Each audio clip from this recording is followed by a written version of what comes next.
এই যে সমাজ বিরোধী কটা আছে ওদের রাতের ঘুমটাকে কেড়ে নিতে হবে। আর আজকের এই ভাঙড়ের পবিত্র মাটিতে দাঁড়িয়ে বলছি, নওশাদের আব্বাসের আর ওর চাচা তুহা তিনটিরে যদি আগামী দিনে রাতের ঘুম না কেড়ে নিতে পারি, আমার নাম শওকত মোল্লা নয়। এটা আজকে আমি বলে দিলাম। আমার তৃণমূল কংগ্রেস তৈরি, কেন তৃণমূল কংগ্রেস তৈরি? আগামী দিনে প্রত্যেকটা ইঞ্চিতে আমাদের লড়াই। এক সুতো জায়গা ভাঙড়ের মাটি থেকে আমরা ছাড়বো না। যদি মনে করেন পূর্ব মেদিনীপুর থেকে লোক আনবেন, ঠিক যেমন আমরা জানি পঞ্চায়েত নির্বাচনে শুভেন্দু অধিকারীর মতো লোকেরা বিভিন্ন রকম আর্মস দিয়ে লোক পাঠিয়েছিল। এই নওশাদ সিদ্দিকী, আব্বাস সিদ্দিকীরা পাশে উত্তর 24 পরগনা শাসন এলাকা, ওদিকে হাড়োয়া থেকে শুরু করে সমাজ বিরোধী সাপ্লাই করেছিল। আমি নওশাদ সিদ্দিকীকে প্রশ্ন করতে চাই, তিনটে ছেলে সেদিন খুন হয়েছিল, আইএসএফ এর ছেলে পুলিশের বিরুদ্ধে গুলি চালিয়েছিল, তার দায়টা কার? আমি এই প্রশ্নটা নওশাদের করতে চাই। আমি প্রশ্ন করতে চাই, কেন আমাদের রাজ্জাককে খুন করা হলো? রাজ্জাককে খুন করে আমাদের দিকে ঢিল ছড়া হয়েছিল। ওরে কাপুরুষের দল, আইন বলে একটা বস্তু আছে, ভারতবর্ষের একটা আইন আছে, দেশের একটা আইন আছে। পশ্চিম বাংলার পুলিশ সচেতন, কলকাতা পুলিশ সচেতন, যারা কোনোদিন টাকায় বিক্রি হয় না। এটা মনে রাখতে হবে তোকে। তুই ভেবেছিলিস মিথ্যে করে টুপি মাথায় দিয়ে তৃণমূল কংগ্রেসের কর্মীদের আনসার মোল্লাকে কিভাবে ফাঁসানো যায়, বাহানুলকে কিভাবে ফাঁসানো যায়, খয়রুলকে কিভাবে ফাঁসানো যায়, আমিনুলকে কিভাবে ফাঁসানো যায়, রহিম সারফরিবুলের কিভাবে ফাঁসানো যায়, রিন্টুকে কিভাবে ফাঁসানো যায়, সেদিন চেষ্টা করেছিলে। খয়রুল মহসিন থেকে শুরু করে যারা আছে আমাদের এই সমস্ত তৃণমূল কংগ্রেসের কর্মীদের ফাঁসানোর চেষ্টা করা হয়েছিল। আমরা আইনের প্রতি আমাদের আস্থা ছিল, যে মিথ্যা করে আমাদের কাউকে ফাঁসাতে পারবে না। আমি আমার তৃণমূল কংগ্রেসের কর্মীদের একটা অনুরোধ করব, ভাঙড়ে আমরা একটা চকলেট আওয়াজ হোক এটা আমরা চাই না।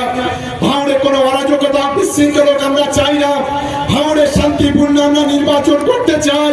তার জন্য আমার তৃণমূল কংগ্রেসের কর্মীরা গণতান্ত্রিক ভাবে মমতা বন্দ্যোপাধ্যায়ের উন্নয়ন, অভিষেক বন্দ্যোপাধ্যায়ের সেনাপতিত্বে যে লড়াই, সেই লড়াইয়ে আমি আপনাদের কাছে অনুরোধ করব, সেগুলোকে সামনে রেখে মানুষের দরজায় দরজায় তা চান। নিশ্চিতভাবে মানুষ আপনাদের আশীর্বাদ করবে, দোয়া করবে। এবং আমি মনে করি সামনে রমজান মাস, আমরা প্রত্যেকটা তৃণমূল কংগ্রেসের কর্মীদের কাছে আমরা অনুরোধ করছি, আগামী দিনে প্রত্যেকে রোজা রাখবেন আর আল্লাহ পাকের কাছে দোয়া করবেন। ভাঙড় থেকে এই নোংরা জল যেটা হুগলি থেকে এখানে এসছে, এই নোংরা জলটা যেন ভাঙড় থেকে সাফ হয়ে যায়, সাফ হয়ে যায়, সাফ হয়ে যায়, সেই ব্যবস্থা করবেন। এবং আগামী 29শে মার্চ আমাদের ঈদ হবে 19 তারিখ, আমাদের ঈদ হবে 19 তারিখ। 20 তারিখে এই 29 তারিখ রবিবার, 29শে মার্চ আজকে আমরা এখান থেকে ঘোষণা করছি, ভাঙড় কলেজ থেকে আর কাশীপুর পর্যন্ত তৃণমূল মহিলা কংগ্রেসের আর তৃণমূল যুব কংগ্রেসের ডাকে এক মহা মিছিল হবে, প্রতিবাদ মিছিল। তার জন্য এখন থেকে তৈরি হতে হবে। আমরা চাই যুবরা, মহিলারা আজকে আগামী দিনে রাস্তায় নামবে। ভাঙড়ের মাটি থেকে দুর্গন্ধটাকে এখান থেকে মুক্ত করার জন্য আইএসএফের দালালগুলোকে লক্ষাধিক ভোটের শপথ দিয়ে আগামী দিনে সকল মিলে ঝাঁপিয়ে পড়বে, এই আশা আমি আপনাদের সম্মুখে রাখছি। আর যারা ভূমিহীন কৃষক, তাদের বলবো তারা আগামীকাল থেকে ফর্ম ফিল আপ করবেন। যারা যুব সমাজের ছেলেরা, তারাও আগামী দিনে ফর্ম ফিল আপ করবেন। কেউ কেউ বলছিল কৃষক বন্ধু তো 4000, আর 3 বিঘে হলে 10,000, আর এখানে তো আমরা বছরে 18,000 টাকা পাবো। আমি কালকে জেলা প্রশাসনের সঙ্গে কথা বলেছি, যারা কৃষক বন্ধু কাটতে যাবেন তারা ওটাকে আগে ডিসকন্টিনিউ করবেন, আগে কেটে দেবেন, তারপরে এখানে আসবেন। আরেকটা কথা মনে রাখবেন, কৃষক বন্ধু সারা জীবন চলবে। আপনার একজন পরিবারে মারা গেলে আপনার বাড়িতে মমতা বন্দ্যোপাধ্যায় 2 লক্ষ টাকা চেক তুলে দেবে। আপনার জমি ফসল নষ্ট হলে আপনার কৃষক বীমার টাকা আপনাকে তুলে দেবে। আপনার এটা মাথায় রাখবেন। অনেকে আবেগের বশবর্তী হয়ে হয়তো যুব সাথীতে নাম লেখানোর জন্য এগুলো কেটে দিচ্ছে, কিন্তু এটা 5 বছর চলবে, মমতা বন্দ্যোপাধ্যায় ইতিমধ্যে ঘোষণা করেছেন। তাই সকলের কাছে আমার অনুরোধ, বাস্তব বিবেচনা করে আগামী কাল থেকে আমাদের প্রত্যেকটা নেতা প্রত্যেকটা ক্যাম্পে থাকবে, ফর্ম ফিল আপ করা থেকে শুরু করে সব ধরনের সহযোগিতা করবে, এটা আমি সকলের কাছে আমরা অনুরোধ করছি। প্রত্যেকটা যুবক, প্রত্যেকটা যুবতী, ভাঙড়ের ক্যানিয়ে সারা বাংলার প্রত্যেকে যেন এই যুব সাথীর আওতায় আসতে পারে। ভূমিহীন কৃষক যারা তারা অনলাইনে ফর্ম ফিল আপ করবেন, আমি তাদের কাছে অনুরোধ করছি, বছরে আপনারা 4,000 টাকা পাবেন। এটা মমতা বন্দ্যোপাধ্যায়, অভিষেক বন্দ্যোপাধ্যায়ের আশীর্বাদ।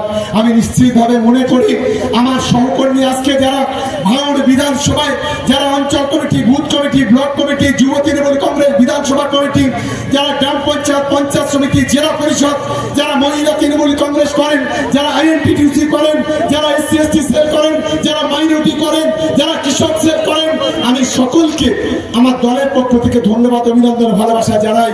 যে ইতিহাস আজকে আপনারা ভাঙড়ের মাটিতে তৈরি করেছেন, 1 লক্ষ মানুষের মিছিল ভাঙড়ের রাজপথকে কাঁপিয়ে দিয়ে আমরা বিরোধীদের বুকে কাপড়টা ধরিয়ে দিতে পেরেছি। এটাই হচ্ছে আমাদের কাছে সবচেয়ে বড় পাওনা। আমরা ক্ষমা চেয়ে নিচ্ছি যে সমস্ত পথ চলতি মানুষ যাদের একটু 2 ঘন্টা কষ্ট হয়েছে, আমরা তাদের কাছে ক্ষমা চেয়ে নিয়ে আমার বক্তব্য আমি শেষ করছি। জয় হিন্দ, বন্দে মাতরম। তৃণমূল কংগ্রেস জিন্দাবাদ, মমতা ব্যানার্জি জিন্দাবাদ, অভিষেক ব্যানার্জি জিন্দাবাদ। একবার সবাই মিলে বলুন জয় বাংলা, জয় বাংলা। যতই করো হামলা, যতই করো হামলা, যতই করো হামলা, যতই পাঠাও ইডি, আবার জিতবে দিদি। যতই পাঠাও ইডি, যতই পাঠাও ইডি, আইএসএফ হটাও, বিজেপি হটাও। ধন্যবাদ সকলকে।